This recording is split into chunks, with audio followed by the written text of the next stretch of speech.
It's time to do something significant. It's time to get up. It's time to get back into being significant. Just woke up. You gotta do what you gotta do. What are you gonna do today to walk towards your goal? Everybody wants the prize, but nobody loves the process. Everybody wants to be a champion, but nobody's willing to put in the work that it takes to be a champion.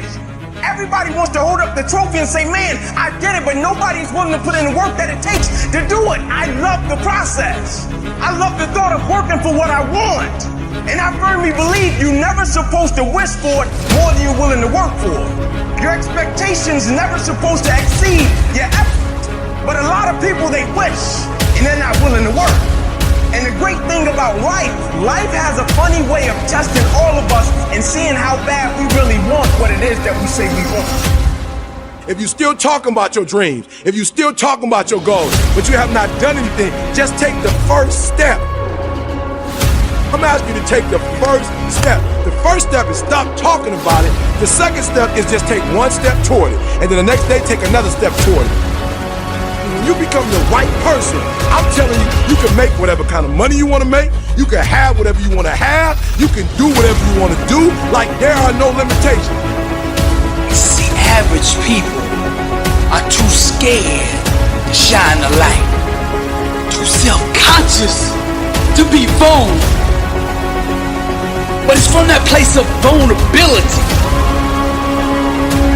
that you find greatness, that you find your identity, that you find power, the kind of power that it takes to change the world. The deep is where the living is.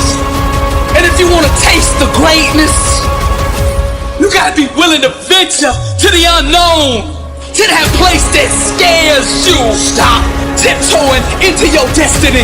Get out of that comfort zone and be all that God made you to be. Whatever dream you have, use all your energy to make it into reality. Push yourself to become the person you are destined to become.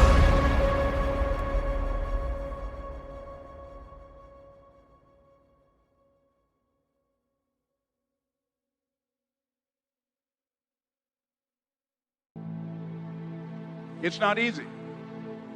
It's hard changing your life. I'm talking about a problem in my life. So for you, I don't know what it is, but that problem, you cannot ignore it. Why? It will not go away. It will not go away on its own. It will not. You won't just wake up one day and it won't be there anymore. It's going to be there and it will haunt you for the rest of your life. So I'm telling you from personal experience, deal with it. Deal with it. And the sooner you deal with it and the sooner you overcome it, the sooner you get to your rewards, baby. The sooner you get on the other side of it, the sooner you begin to feel fulfillment. The sooner you get on the other side is self-actualization. Your dreams become a reality. The sooner you get on the other side of the problem is a wealth of success. The sooner you deal with the fact that you have test anxiety, deal with it. It's not the end of the world. Deal with it. Because when you deal with it, you can create a solution for it and you can get over it. Deal with it. That you and your children don't have the best relationship. Deal with it. Deal with the fact that you are a procrastinator. Deal with the fact that it's hard for you to execute. Deal with the fact every time something happens, you're worried about it. Deal with the fact that you have this anxiety that every time you're about to reach another level of success, every time you're about to go to another level, you feel overwhelmed. Deal with the fact that you're struggling with your success, that you feel like, why me and why not my sister, or why me, why not other people? Deal with the fact that you feel guilty that you're successful. Deal with it. And I was sleeping in my office. It was hard when just over 3 years ago, in the Penobscot building in Detroit, Michigan, where I was operating my business, and I fell on some hard times. It was hard coming into the lobby, and the security said, "Excuse me, Mr. Brown, can we see you for a moment?" And I said, "Yes." And I walked up to the counter, and he gave me an envelope. And he said, "Would you mind reading it here?" And I opened the envelope, and the envelope was from management that said, "This is an office tower. It's not a hotel. Please do not sleep in your office." And I said, excuse me, sir. I said, I just work long hours in creating my business. I'm an entrepreneur. And right now, things are bad for me. But they're not going to be this way always. I'm not trying to make this my home. And it was hard coming through the lobby. And sometimes they would laugh. There's a guy talking about becoming successful. And look at him. He's bathing in the bathroom upstairs on the 21st floor. He sleeps on the floor. Him and two other dreamers up there. Look at him. It was hard, ladies and gentlemen, coming to speak to people. And I was facing financial difficulties in my own life. I was behind on my bills and my dreams, and I'm saying to them, you can live your dream. It was hard, ladies and gentlemen. It was very difficult to pick myself up each day believing that I could do it. There were times that I doubted myself. I said, God, why is this happening to me? I'm just trying to take care of my children and my mother. I'm not trying to steal or rob from anybody. Why did this have to happen to me? It was rough when I lost my job. And I could not find a job. It was humiliating and embarrassing, borrowing money. And then I couldn't pay the money back when I told them I would. That's rough. How people look at you, how they respond to you. It's very hard. Here's what I discovered that happens to you in life, that you will go through things, and while you're going through them, you can't understand why it's happening to you. But after you go through it, you get back and you look at it and you say, oh, now I understand why I needed that lesson. Then I saw that that was preparing me for bigger and better things. See, most people want it easy. See, easy come, easy what? Easy go. Learning those things that you don't like to do. But you know that in order for you to get where you want to go, this is one of the hoops that you have to flip through. And I'm saying to you, whatever you got to do it, because if you don't, life is going to whoop you until you surrender. How do you hang in there during the hard, difficult times? Les, you must have faith. You've got to believe in yourself. You've got to believe in your abilities. You've got to believe in your service, your company, your ideas. Unquestionably, you got to have faith, and that faith gives you patience. That it's not going to happen as quickly as you want it to happen. A lot of things are going to happen that will catch you off guard. And so therefore you've got to deal with and handle it as it comes. And not only that, but that faith and patience drives you into action. You got to keep moving. Be yourself. Everyone else is taken.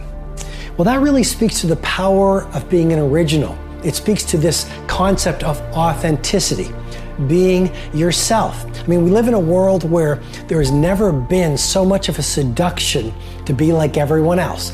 There's never been so much influence and hypnosis through the social media and through society to talk in a certain way, to walk in a certain way, to buy certain things, to measure your success by the same philosophy.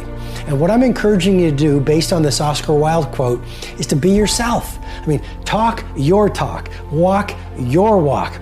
Take the time to reflect on your dream. Be true to your own values, because life's greatest heartbreak is self-betrayal. Never underestimate the power of influence. What an important statement. The influence of those around us is so powerful.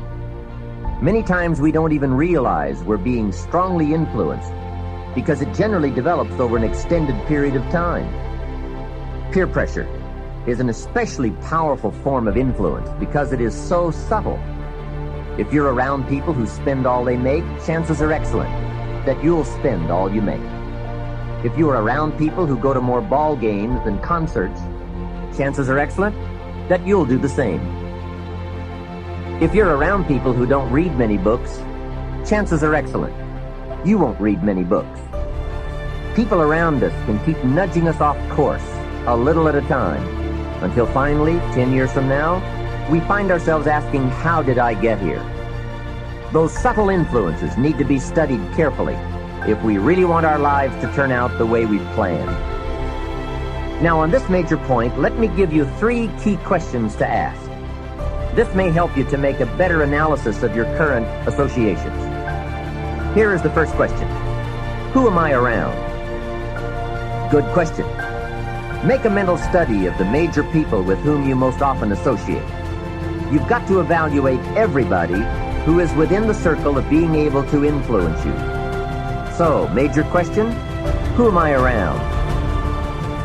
Next question, what are they doing to me? That's a major question to ask. What have they got me doing? What have they got me listening to? What have they got me reading? Where have they got me going? What have they got me thinking? How have they got me talking? And how have they got me feeling? What have they got me saying? You've just got to make a serious study of how others are influencing you, both negatively and positively. Now, maybe the influence of all those around you is okay, but just ask yourself, it doesn't hurt to ask, who am I around and what are they doing to me? Now, here's the final question, is that okay?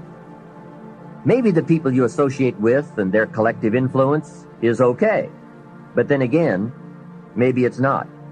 All I'm suggesting here is that you take a close and objective look.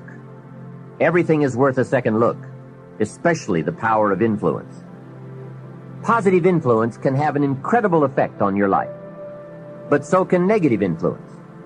Both will take you somewhere, but only one will take you in the direction you truly wish to go. It's so easy just to dismiss the things that influence our lives. The man says, I live here, but I don't think it matters. I'm around these people, but I don't think it hurts. I would take another look at that. I've got a good phrase for you. Everything matters. Now, sure, some things matter more than others, but everything matters. Everything weighs something.